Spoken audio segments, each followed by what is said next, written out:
الحمد لله نحمده ونشكره ونستعينه ونستغفره ونتوب إليه ونشهد أن لا إله إلا الله وحده لا شريك له ونشهد محمد عبده ورسوله رب اشرح لي صدري ويسر لي أمري واحلل عقدة من لساني يفقه قولي. Assalamu alaikum, everyone. So I know people are making their way back from Salah, from getting their dinner, from getting snacks for their children. And I think one of the most beautiful things about the New Jersey Da'wah Conference is the family feel. That anywhere you go, you see families with their children, inviting them into an environment that is filled with the reminder of Allah. And we know that any gathering that comes together with the intention of pleasing Allah and remembering Allah is insha'Allah surrounded by the angels. So I pray that Allah Azza wa Jal protects this gathering, guides us all to continue to walk in His light, and allows us to continue to build spaces for families, and especially for our children, where they can connect with the words of Allah and insha'Allah increase in their taqwa in everything that they do. So the topic for today, for this session, raising our families with taqwa, particularly in light of one of the 99 names of Allah, which is Nur. We know in Surah An-Nur, Allah Azza wa Jal reminds us that He is Nurun ala Nur. He is light upon light. Light upon light. What does that mean?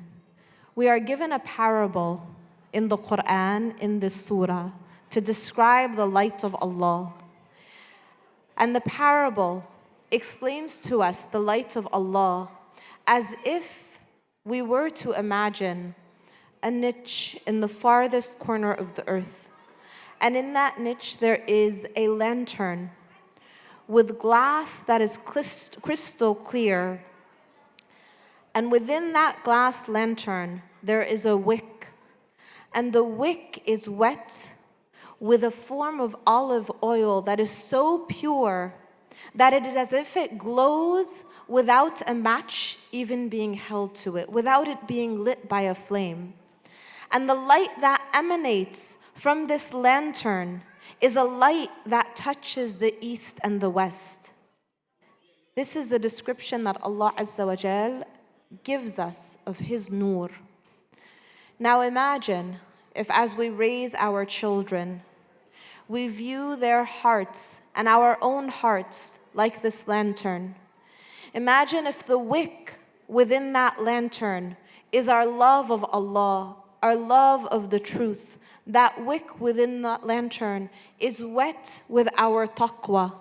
That it is our taqwa, our God consciousness, our awareness of Allah, our guidance from Allah, putting Allah first in all of our actions, that the wick within that lantern of our heart is wet with that taqwa. And that it is that taqwa that carries the light of Allah that emanates from our hearts and the hearts of our children, enlightening the east and the west. This is what it means to carry the nur of Allah in our hearts. It is not something that just internally lights us up, but it emanates from within us in order to fuel our actions, in order to guide our connections with others, in order to lead us in our interactions with others. In the Quran, Allah Azza wa Jal constantly reminds us that He guides whom He wills, مِنَ الظُّلُمَاتِ إِلَى النُّورِ, from darkness into light. Ibn al-Qayyim rahimahullah explained to us that in every instance in the Quran in which we are reminded of the guidance of Allah that takes us from darkness into light, it is not just one darkness. It is the plural of darkness. Al-dhulumat is plural. It is darkness upon darkness upon darkness. And we are led to one light, the light of Allah. And Ibn al-Qayyim explains to us that there are multiple darknesses which can lead us astray in this dunya. But there is only one light. There is only one light which leads us to truth. And that is the light of Allah. Today, our children are battling multiple darknesses.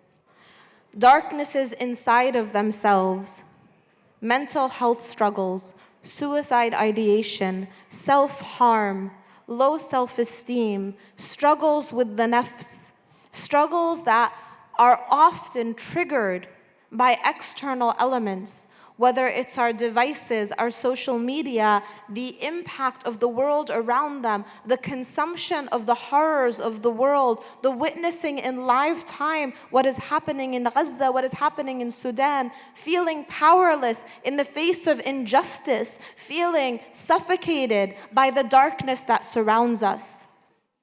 Our children are faced with multiple paths of darkness, and there is only one path of light. And it is that light that we want to ensure is anchored in their hearts. Like that glass lantern that is described to us in the Quran. That lantern must be an analogy for our children's hearts as well. But how do we guide them towards this? When we look to our Islamic heritage and we look to the sunnah of the Rasul sallallahu alaihi wasallam and the examples in the Quran, we see that the light of taqwa is often planted in the hearts of our children before they are even born. It is often planted in the hearts of our children when they are still in the womb of their mothers. We know in an authentic narration from the hadith from the Rasul sallallahu alaihi wasallam, we see that he describes a time before his birth when his mother Amina had a dream, and in that dream she saw a light emanating from her womb, and the light reached to the palaces of Syria and lit up the areas of Basra far away from the place she was residing in Mecca. We are told that upon the birth of the Rasul sallallahu alaihi wasallam, a light emanated from the womb of his mother as she gave birth to him. We know that our pathway towards Jannah, the door which inshallah will lead us to Jannah, that will open to us in Jannah, is the door by which we know Allah, by which we love Allah. But the key by which we unlock that door is by knowing the Rasul sallallahu alaihi wasallam. It's by loving the Rasul sallallahu alaihi wasallam. And so when we try to inculcate in our children a love of Allah, a knowing of Allah, we must also inculcate in them a love of the Rasul sallallahu alaihi wasallam, because it is by walking in his footsteps that they are given the keys to unlock that door, to access the love of Allah. But how do we do that? How do we instill that taqwa in their hearts when they are still young or even before they are born? When we understand God consciousness, taqwa, as being built upon actions, upon being built upon what our heart is anchored to that directs our actions, we begin to understand how to incorporate this in our tarbiyah. When we look to the mother of Musa alayhi salam, as an infant, the mother of Musa alayhi salam understood the grave danger that he faced, understood the feeling of potential loss, understood the darkness that could engulf her infant in the form of Fir'aun and the commandment of Fir'aun to do away with the firstborn male sons. And yet, despite this darkness, despite these fears, the mother of Musa alayhi salam, a woman of taqwa herself, receives this revelation in the dream to place her infant son in a basket and to place that basket in the river and to have in her heart a sense of tawakkul, a sense of reliance upon Allah, that Allah would protect her infant. And so she does this. And she does this asking Allah for that protection, asking Allah to return that which she feels she may be losing back to her chest. And in the Quran, we are reminded And in Surah Taha, the Prophet Musa alayhi salam himself is reminded of how Allah Azza wa Jal returns him to the breast of his mother so that she will not be sad. And in moments of hardship, when Musa alayhi salam is tasked with the difficult endeavor of speaking to Fir'aun, he relies upon that same sense of tawakkul, that turning to Allah, that trust in Allah that his mother relied upon when he was just an infant. Because it is through the taqwa of his mother that he carries that taqwa in his heart.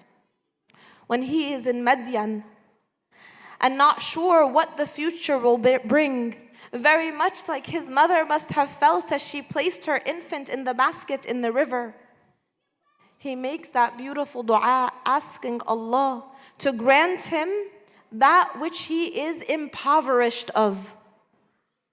He recognized that he is but a fakir. He is one who is impoverished and is in need of any good that Allah will grant of him.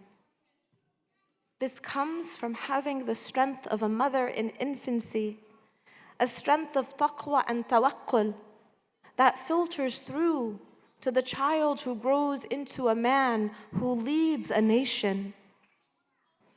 We see this in the example of Hajar radiallahu anha and her son Ismail alayhi salam.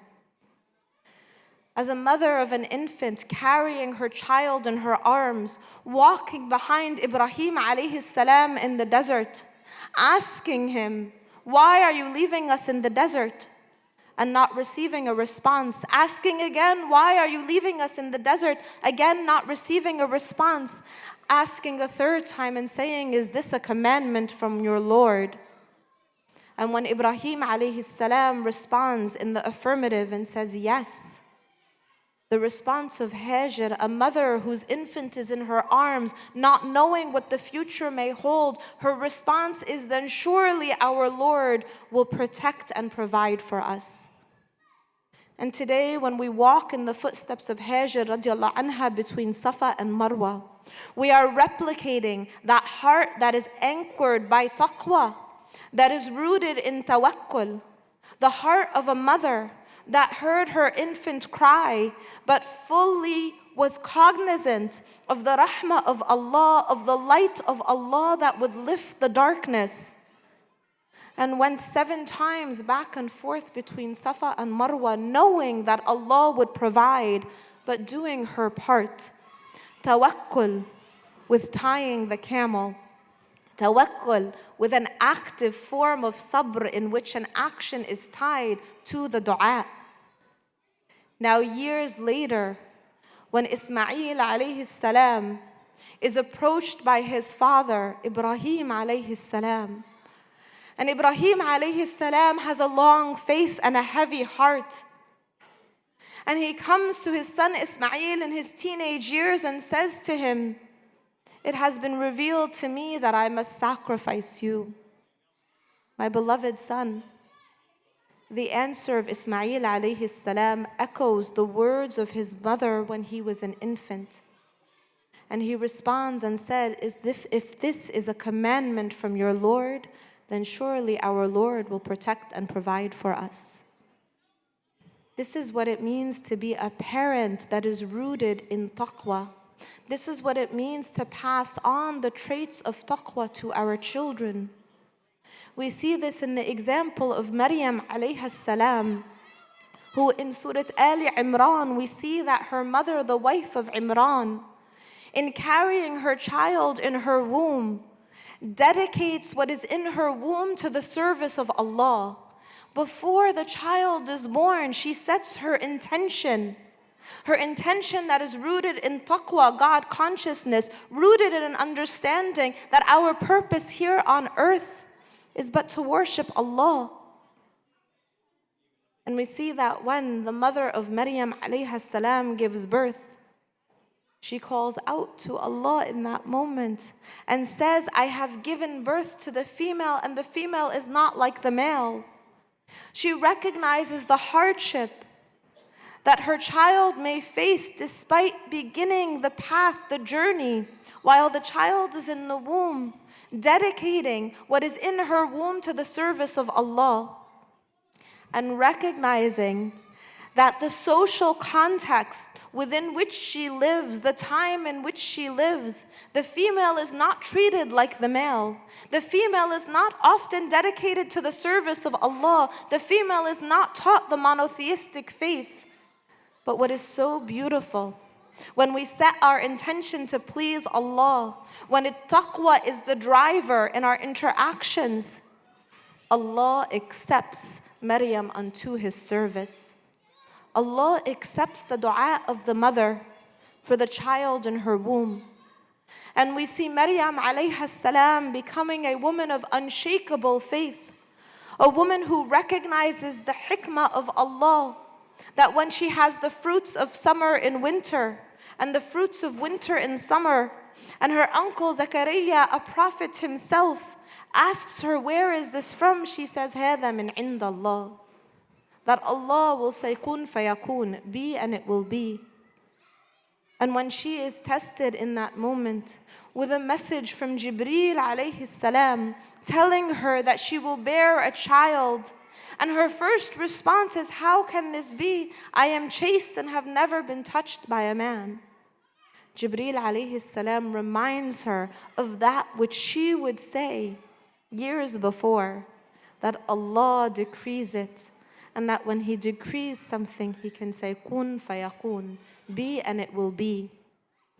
And so we see that process of taqwa beginning as seedlings before a child is even born, and being carried into the life of the child, even into adulthood. And is not just the role of the mother to ensure that that taqwa is passed on, that love of Allah, that consciousness of Allah. It is not just the mother who plays that role. We see the father of Yusuf alayhi salam, in his moment of pain, in his moment of difficulty, when he sheds tears to the point in which he loses his sight. His shakwa is to Allah. His complaint is to Allah. And there is a confidence that Allah will return to him that which he misses, just as Allah returned to the mother of Musa, her infant son. And that sense of confidence, that love of Allah, that belief that Allah will guide us towards that which is best, that is the taqwa that we want to instill in our children. But how do we do it when we are competing against so many darknesses? How do we do it when we know that every corner and every avenue that our children are accessing today can be a form of darkness that can pull them away from the deen? Our children are growing up in an incredibly individualistic society. They are growing up with their iPhones and their iPads and their iPods and their I. Everything is I. A world that is designed to cater to the self. And not just any self, but the basis self, the nafs al-ammara, in which we have this following of our hawa, the following of our desires, because we want an instant gratification, a feeling of now. How many of our children today take the time to read a book cover to cover? Or are they more likely to ingest information in 30-second sound bites on TikTok? How often today do our children sit at the feet of scholars to ask them questions about the deen? Or are they more likely to ask Sheikh ChatGPT? It used to be Sheikh Google, but now ChatGPT, because they can get that answer quickly, regardless of whether it is correct or not, regardless of whether or not it is rooted in misinformation. Our children today are facing challenges and darknesses that are very different than the challenges that we faced even 10, 20, 30 years ago. Challenges that are invisible in many ways because they are almost inaccessible to us as adults. Our children have their own languages, they have their own ways of connecting, their own ways of communicating. You know, subhanAllah, I just flew in this morning from a conference in California. And compared to the weather here, the weather in California, we had like 80-degree weather. As I was leaving my hotel there, I walked by the hotel pool, and I saw a father who was playing with his children, but he was standing outside of the pool, and he kept calling out to them, "Be careful, don't go in the deep end. Watch out, I don't want you to go in too far. It's dangerous." And then at one point, the father said, "Forget it," and he jumped into the pool. He realized that he couldn't save his children from the dangers of the pool by standing on the sidelines calling out to him. Today, our children are facing dangers that are much deeper than that pool. They are facing things online, behavioral addictions, substance addictions, pornography usage, access to things that can scar their eyes, their minds, and their impressionable hearts. And we are standing on the sidelines calling out to them. We are telling them, "Don't go on this website. Try not to visit this. If you see something bad, tell me." But we're not jumping in the pool. We're not understanding what is happening online, the algorithms that curate the content that our children are consuming, that is designed to corrupt their minds and lead them to a secular vision in which their world is consumed by I. The Rasul sallallahu alayhi wasallam was once found weeping in his room. And when the Sahaba entered upon him and they asked, "For what do you weep?" he said, "I weep for the day when my ummah will say nafsi, nafsi, nafsi instead of ummati, ummati, ummati. When we as an ummah will think of ourselves and only ourselves before we think of the ummah." We see our children being led down this path.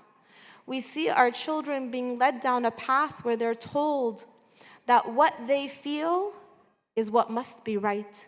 That if they wake up one morning and feel like they were born in the wrong body, then they should change that body. Not change their understanding of the perfection of Allah and the way that Allah Azza wa Jal creates us in perfection, but that they should change their body in order to feed their desire.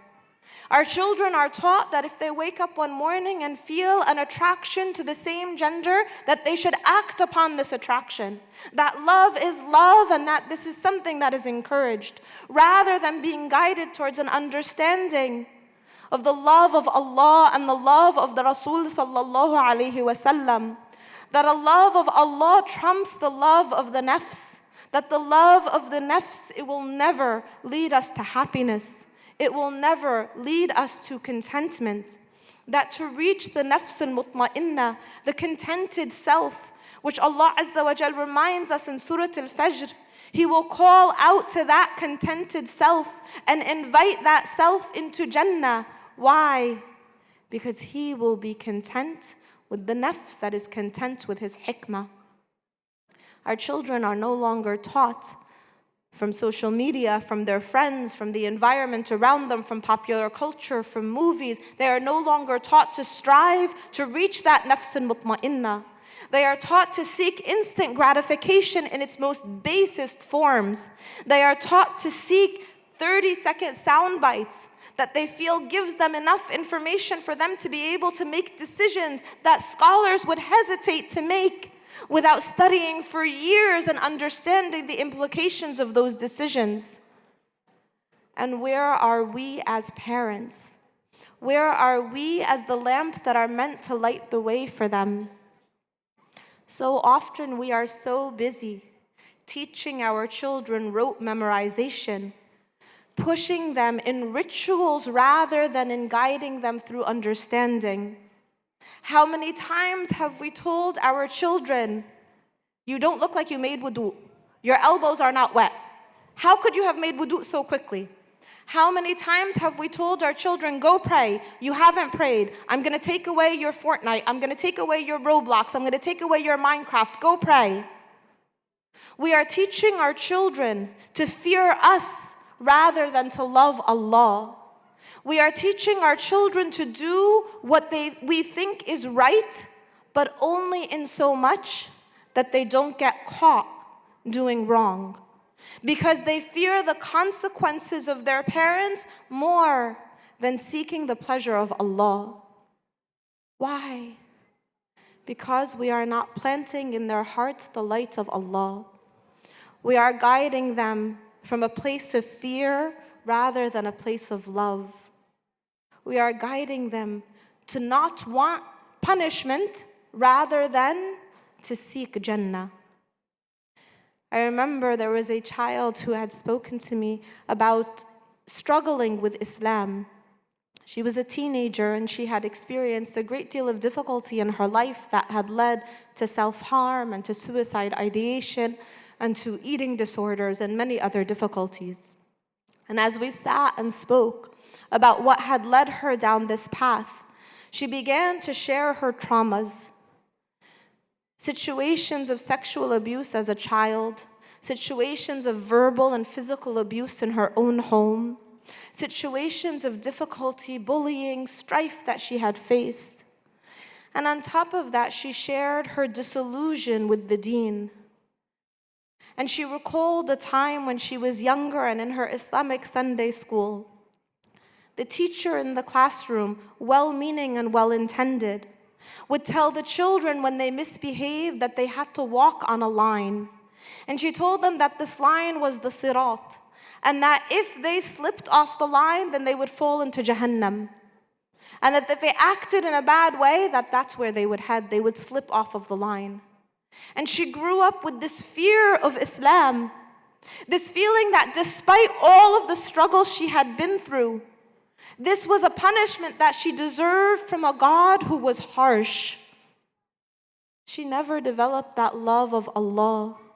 She never had that key of loving the Rasul sallallahu alayhi wasallam as a way to open the door of the love of Allah. When we guide our children towards prayer, do we tell them, you have to pray, you have to pray, you have to pray? Or do we tell them that when you are going through difficulty, when you are sad, when you are feeling tired, upset, not in the best place, when you enter into salah and you raise your hands up and say, Allahu Akbar, you are turning to the most perfect of creators. You are turning to Ar-Rahman, Ar-Rahim, the most compassionate, the most merciful. And everything you are struggling with, you are putting behind you as you say, Allahu Akbar. Allah is greater than all of my pains, all of my struggles, all of my difficulties. As you enter into a conversation with Allah in your salah, you are connecting with the one who has created you, the one who loves you with the love that is far greater than the love of your parents even, with a mercy that is far greater than the mercy of any human being on this earth. As you recite your Quran, do we guide our children to understand what is Bismillah ar-Rahman ar-Rahim? Why do we call upon Allah with the names of mercy and compassion most often? Do we guide our children to understand that in moments of hurry, when they're trying to get their salah in quickly, they are likely to pray with Surah Al-Ikhlas, Qul Huwa Allahu Ahad, or Surah Al-Asr? And that in both surahs, Allah knows the state of our heart. And so in the short ayahs of Surah Al-Ikhlas, we are expressing our sincerity, our tawheed, our recognition that Allah is one. With the short surahs of Surah Al-Asr, Allah is swearing by time because He knows human beings and He knows that we are rushed.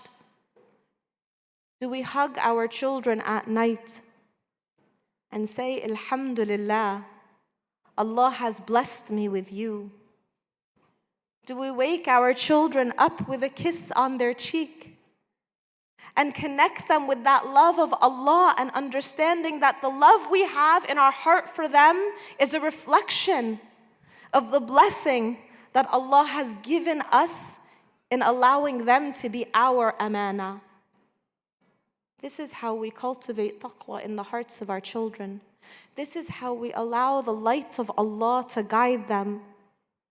But we can't do it if we are not guided by the light of Allah. if we are struggling in darkness upon darkness upon darkness, then we have to find that path to light as well. And I know in every session I have, I always stress the importance of seeking that guidance through the means and the mechanisms that Allah places in our path. We all need counseling. We all need a therapist. We all need someone to talk to that can help us untangle the hurt and the pain and the trauma and the difficulty that we carry. And as parents, we are not perfect. None of us are. And we will err. And we will sometimes make decisions in the process of tarbiyah that we may come back and rethink. But this is where dua comes into play. Because Allahu yahdi man yasha. And as parents, we tie our camel. We commit to that sa'i. We walk in the footsteps of Hajar radiallahu anha, no matter how hot it is, how hard it is, but we go back and forth more than 7 times, trusting that Allah will protect our children, trusting that He will guide them, but doing our part. We get into the pool with our children. We don't just call to them from the sidelines. And we ensure that our hearts are anchored to the light of Allah. Because we can't spread the light of Allah if we are not anchored to His light. We can't convey that to our children if we are not living by that guideline. And so if you as an adult are carrying with you the trauma of your childhood, if you are carrying with you the pain of growing up in a household where maybe that light was not shown to you, where maybe you grew up beneath a shroud of criticism, of pain, of physical, verbal, emotional, or other forms of abuse, it's not your fault. It's not a punishment from Allah meant to push you further away from Him. It is the test that Allah has challenged you with, because Allah Azza wa Jal knows that this is a test that can draw you nearer to Him. But you can't bury that test away. You can't put it aside and say, I turned out fine, why don't my children turn out fine as well? You have to work on consistently unpacking and working through the pain that you may be carrying, so that you don't project that darkness that you may have experienced on your children. Because what will happen is that darkness will continue. And we will see darkness upon darkness upon darkness in continuing generations. And if we want our children to be the bearers of light, if we want our children to live their lives with that light of Allah and to have hearts that are filled with taqwa, that we see in their interactions with others and in the way that they lead the ummah, then we need to do the difficult work of healing our hearts as well. So I pray that Allah Azza wa Jal allows us all to find those pathways of healing. I pray that Allah Azza wa Jal protects our children, allows them to grow in communities in which that light and that love of Allah is cultivated.